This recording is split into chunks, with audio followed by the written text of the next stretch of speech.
रेसिपीमध्ये आपलं खूप खूप स्वागत आहे। चला तर आपण आज पाहणार आहोत बटाट्याची रस्सा भाजी। तर हे पहा, मी बटाटे असे उकडून बारीक फोडी करून घेतलेले आहेत। आलं लसूण ठेचून घेतलेलं आहे, कांदा टोमॅटो आणि मी पाणी असं गरम करून घेतलेलं आहे। चला तर पुढे दाखव। तेल मी टाकलेलं आहे, तर त्याच्यामध्येच आपल्याला तेल थोडंसं गरम होऊ द्यायचं आहे। त्याच्यामध्ये आपल्याला मोहरी टाकायची आहे। मोहरी छान तडतडली की आपल्याला त्याच्यामध्ये जिरे टाकायचे आहेत। जिरे टाकून झाले की आपल्याला कढीपत्ता टाकायचा आहे। कढीपत्ता आपला छान असा तडतडलेला आहे। तर हे पहा, त्याच्यामध्येच आपल्याला आलं लसूण पेस्ट टाकायची आहे। त्याच्यामध्येच मी आता कांदा आणि टोमॅटो टाकून घेणार आहे।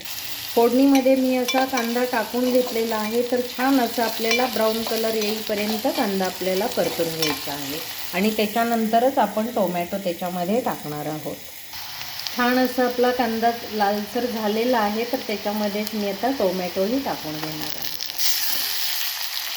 कांदा टोमॅटो छान असे आपले परतून झालेला आहे, तर मी आता त्याच्यामध्ये लाल तिखट टाकणार आहे।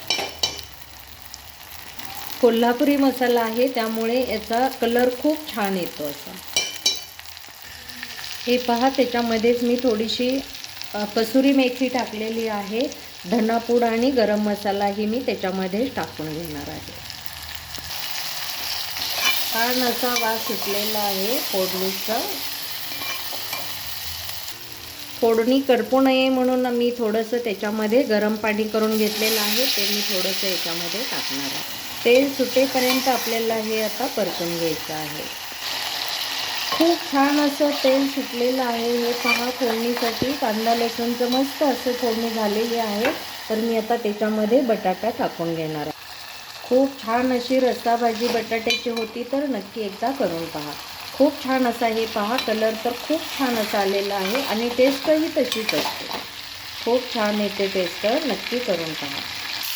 तेलामध्ये आपला बटाटा छान असा परतून झालेला आहे, तर त्याच्यामध्ये मी आता पाणी गरम केलेलं आहे ते मी ओतून घेणार आहे आणि याच्यामध्ये आपल्याला चवीपुरतं मीठ टाकणार आहोत। शेंगदाण्याचा कूट मी टाकून घेतलेला आहे। तर खोबरं आणि कोथिंबीर मी आता याच्यामध्ये बारीक करून टाकणार आहे।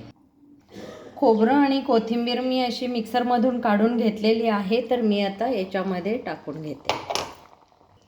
खूप छान अशी बटाट्याची आपली रस्सा भाजी तयार आहे। तर हे आपल्याला पुरीबरोबर पण छान लागते आणि चपाती बरोबर पण छान लागते। तर हे पहा, खूप छान अशी आपली बटाट्याची भाजी झालेली आहे।